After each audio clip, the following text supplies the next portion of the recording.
This is all about money and sex. In California right now, we passed a bill called AB 665. This allows 12-year-olds to go to a residential facility if they don't want to live at their family's home anymore. A school counselor can say to a trans-identified child, do you feel safe at home? And if you don't, you can go to this other place. California has unicorn homes. These are homes that will house kids who are 14 and older because they're identified. They're looking at passing a bill to fund these homes on our tax dollars. It's like a business. I guess the incentive for these people is they can make money off the government stealing people's children. You are so spot on. Is this a civil rights movement? No. Each one of these trans-identified children is worth $1 million to the medical community. And you take the child out of the house, who houses them? So they're making money off of the child. Remember, these residential facilities in California are unlocked. So that means sex traffickers. This movement is huge. Alright, stopping it there, guys, and welcome to Mika Reacts and Reviews, where we react and review to things on the internet. And that clip is from a Instagram channel that I follow called Still Shining Bitches. So they post a lot of conscious videos or wear videos or wake up videos and stuff like that. And I believe she got this video from, this clip from PreggerU. I'm pretty sure. I'm not totally sure the name of the person they're interviewing, but I'll try to put in the description of the title somehow. Yeah, I totally agree with everything that we're saying. I've talked about this issue on this channel. My foot will stay on the neck of these people that are trying to trans children or spread propaganda or basically try to become the parents of these kids for profit. We've talked about many of the surgeries that these kids get and how profitable they are, and having doctors literally go around and do seminars and talks and about how much money and hospitals and doctors can make off of these surgeries. Starting in January 1st of 2017, according to the Affordable Care Act, insurance carriers are mandated to cover medical expenses for trans folks.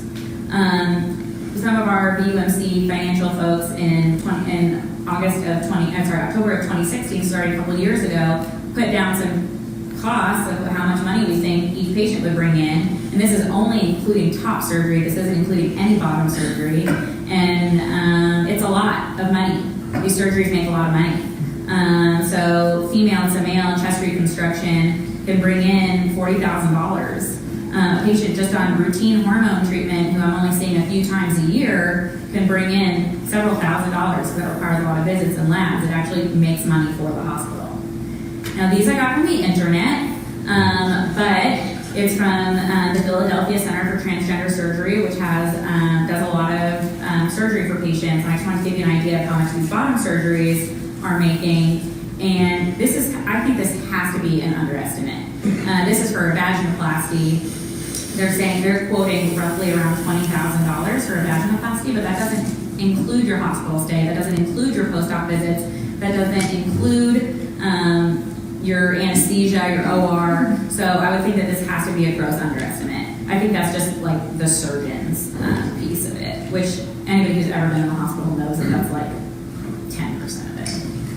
And then the female to male bottom surgeries, these are huge money makers. Again, I think this has to be an underestimate that they're quoting around $20,000 for a phalloplasty. There's been different things that I've read that said it could be up to $100,000. Dr. Winokur, who's our surgeon, says that there's entire clinics where the entire clinic is supported just by their phalloplasties, and that is like a fraction of the surgeries that they're doing. These surgeries are labor intensive, they require a lot of follow-ups, they require a lot of OR time, and they make money. They make money for the hospital.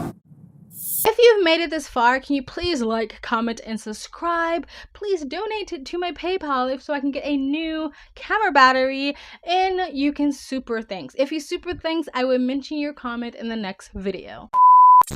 Bottom surgery, top surgery, and all the fixings, all the stuff that you have to do after the surgery, because a lot of these surgeries become botched and you have to go in and do revision surgeries. So all the surgeries and all the money they'll make after that, the medication that they'll be on lifelong. These are lifelong medications, these hormones, these puberty blockers, these are lifelong medications, testosterone and stuff like that. They have to be on for the rest of their life. Big money for big pharma. If you ever think the medical industry and big pharma actually cares about you, you're naive. Now, I'm not saying individual doctors and nurses and people in the medical field don't care, but it's a business, and business is in a business of making money. not caring about people and human beings. This kind of reminds me of the sort of bill they're trying to pass to make safe havens for trans identified children.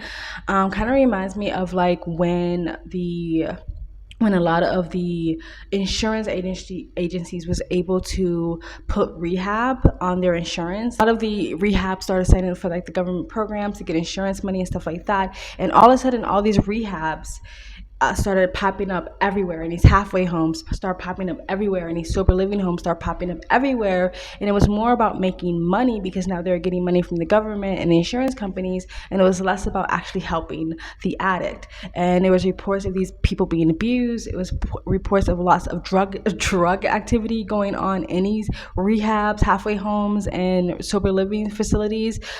Crime going on, people being harmed, people being assaulted, because it was just a facade. We throw up a building so we can make money, and it will be the same. This is what this reminds me of. Like, if we can get money from the government and insurance companies and the taxpayers, let's just make all these halfway homes or these sort of safe havens for trans identified kids, and then let's make sure we can get kids in there somehow by pressuring them, by poking, by propaganda, by spreading misinformation, by brainwashing, by cult-like thinking. Let's start in the schools and in the classroom to get them in there so we can make more money. Do I think every single person that's involved in stuff like this have bad intentions? No, I don't think that. The road paved to hell is paved with good intentions, sort of thing. So if you're in California, you better not let that bill pass unless you just don't want to be a parent. Look, it's like they can't, it's like social service and child protective service can't find a happy medium. They can't actually help kids who's actually being abused like I was when they completely failed me miserably. So they can't do that, but they can completely take your child away from you just because the kid in a 12-year-old childlike mind feel like they're in danger because their parents doesn't accept their pronouns, and then they can take your kids away from you. That's insane to me. Anyway, guys, that's about it. Let me know what you guys think of this video in the comment section below. Please like, comment, subscribe, hit that bell to get your notifications when I do upload. All of that really does help with the algorithm, guys. And you can donate. It helps keep me on this platform.